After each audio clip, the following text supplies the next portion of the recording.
Oi, gente, tudo bem? Eu sou a Amanda. Sejam muito bem-vindos ao podcast de um episódio em que falaremos sobre a ayahuasca como religião, a história do chá e a jornada dos que adotam como estilo de vida.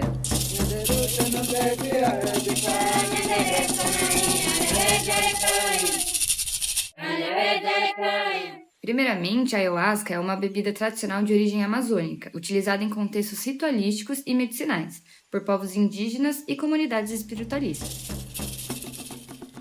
Ela é feita a partir da combinação de duas plantas, o cipó mariri e as folhas da chacrona. Por possuir efeitos anteógenos, a ayahuasca também promove alterações no estado de consciência, atuando como um instrumento espiritual.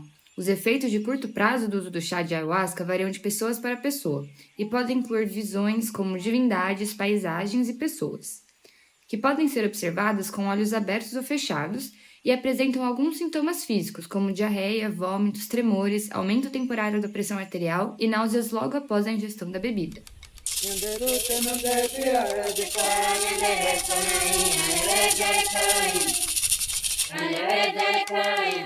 Agora vamos entender um pouquinho mais sobre as religiões que praticam o uso do chá, entre elas a Santo Daime.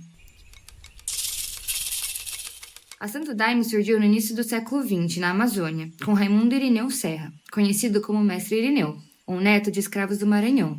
Ele fundou uma doutrina cristã e eclética que combina tradições católicas, espíritas, esotéricas, caboclas e indígenas, tendo como base o uso ritual do chá ayahuasca, chamado por ele de Santo Daime. Além dela, também tem a Barquinha, que foi fundada por Daniel Matos, que viveu na primeira comunidade de Mestre Irineu, o Alto Santo. Frei Daniel criou a vertente ayahuasqueira mais influenciada pela Umbanda. A barca simboliza a jornada da vida, e seus adeptos são chamados de marinheiros do mar sagrado.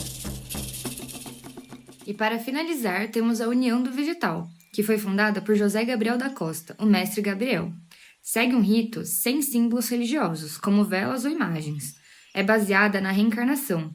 A UDV ensina que o espírito evolui por sucessivas vidas até alcançar a purificação.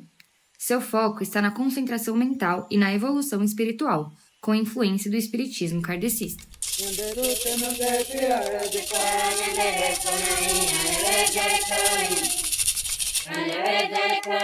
E aí, gente, conseguiram entender um pouquinho sobre o que é o chá ayahuasca?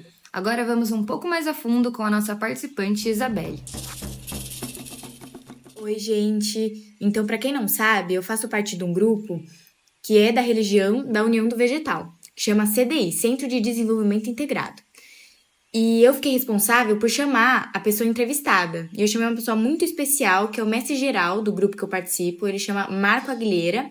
E ele vai contar um pouquinho melhor pra gente como que é essa visão da ayahuasca no quesito religioso. Então, boa tarde, Marquinhos, tudo bem? Eu vou pedir para você fazer uma breve apresentação e contar como foi a sua trajetória até chegar no vegetal. Boa tarde para vocês. Meu nome completo é Marco Antônio Aguilera. Eu tenho 65 anos e conheci a ayahuasca há 33 anos. Então foi no Natal de 1991 que foi que eu tive contato pela primeira vez.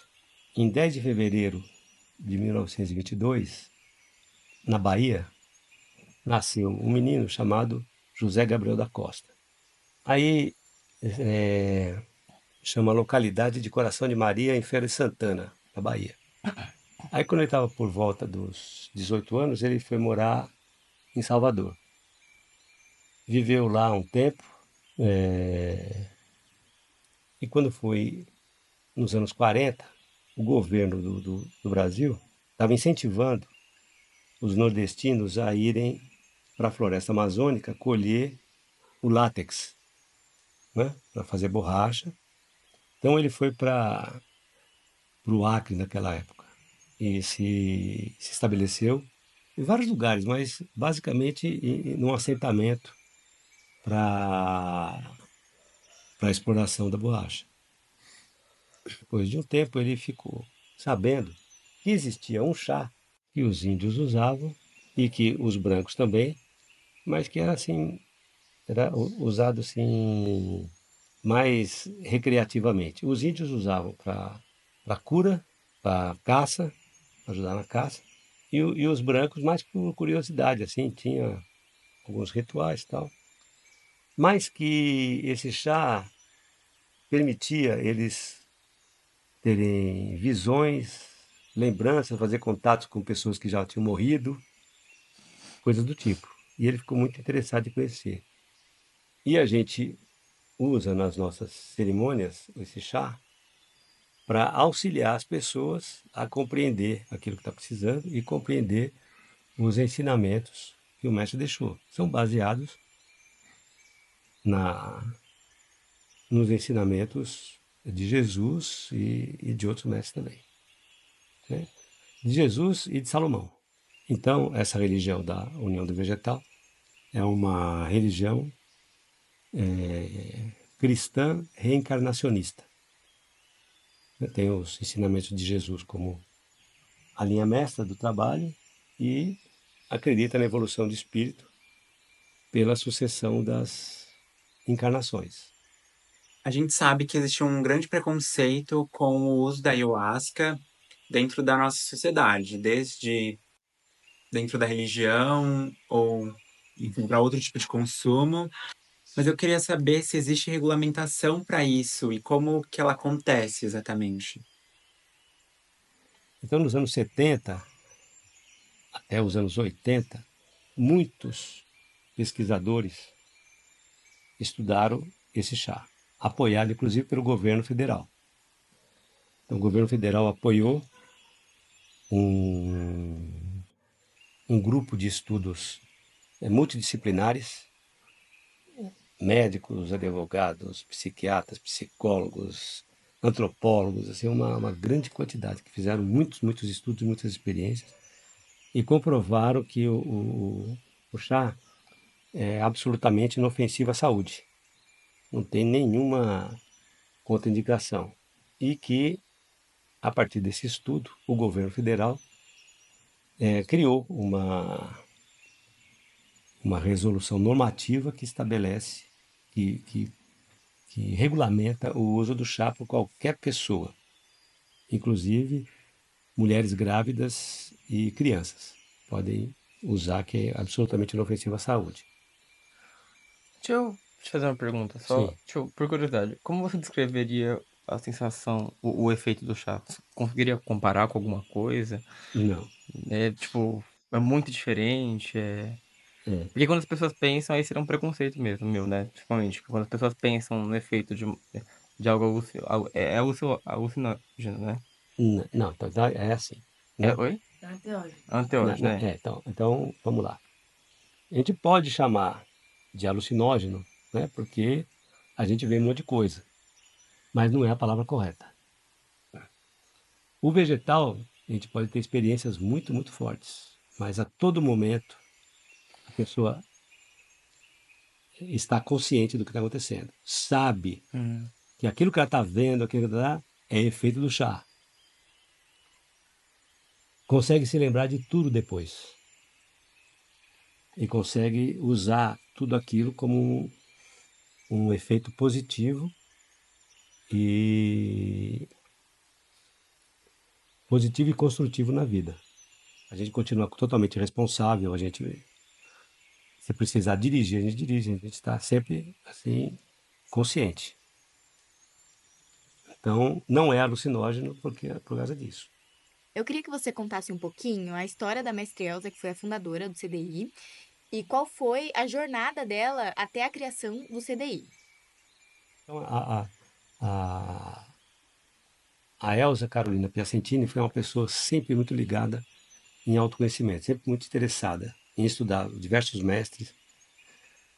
Por isso que ela foi lá para a Índia conhecer o Rajneesh, conhecer outras coisas. E quando o Shah veio para cá, ela se interessou muito. Então, quando a Messia voltou da Índia, ela sentiu a necessidade de começar, de retomar esse trabalho com as pessoas.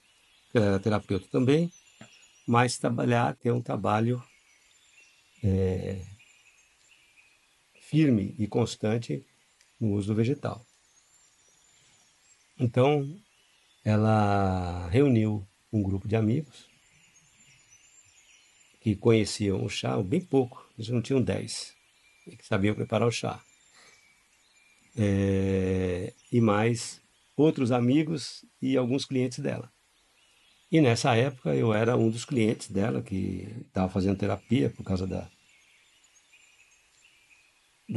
das dificuldades que eu estava tendo no casamento e outras coisas, né?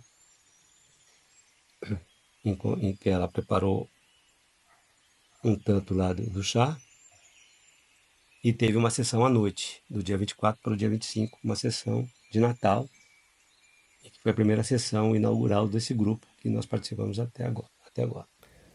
Aí quando a Elzinha resolveu construir um templo, porque o nosso grupo já estava bastante grande, ela também viu numa sessão o templo como ele é hoje. Circular, branco, rodeado de muita janela, para ter bastante luz, e com teto azul, né, reproduzindo o céu. Com ensimesmado com uma pirâmide também de vidro, para entrar luz. Circular, com uma área suficiente para receber até 180 pessoas. E como que se organiza essa religião? Porque a gente tem outras religiões, a gente tem padres, pastores. Como que se organiza? Tem algumas vertentes? Por exemplo, como no Espiritismo, é uma vertente de alguma religião? Existe só uma entidade que comanda todo um grupo pelo Brasil ou são várias entidades? Como que isso funciona? Aqui no Brasil são 3 as principais religiões que trabalham com esse chá, que é a União do Vegetal, o Santo Daime e a Barquinha. E existem outras menores, né, que obedecem os rituais dos índios e outros independentes. Mas as 3 maiores são essas. E por hoje é isso, pessoal. Encerramos aqui mais um episódio do podcast de um episódio. Dessa vez sobre o fascinante tema da ayahuasca. Para quem quiser se aprofundar, deixamos em um PDF pesquisas de aprofundamento justamente com a transcrição do episódio, o nosso texto bibliográfico e também o link da entrevista completa. Esperamos que tenham curtido o episódio. Obrigado por nos acompanharem e nos vemos no próximo. Até lá!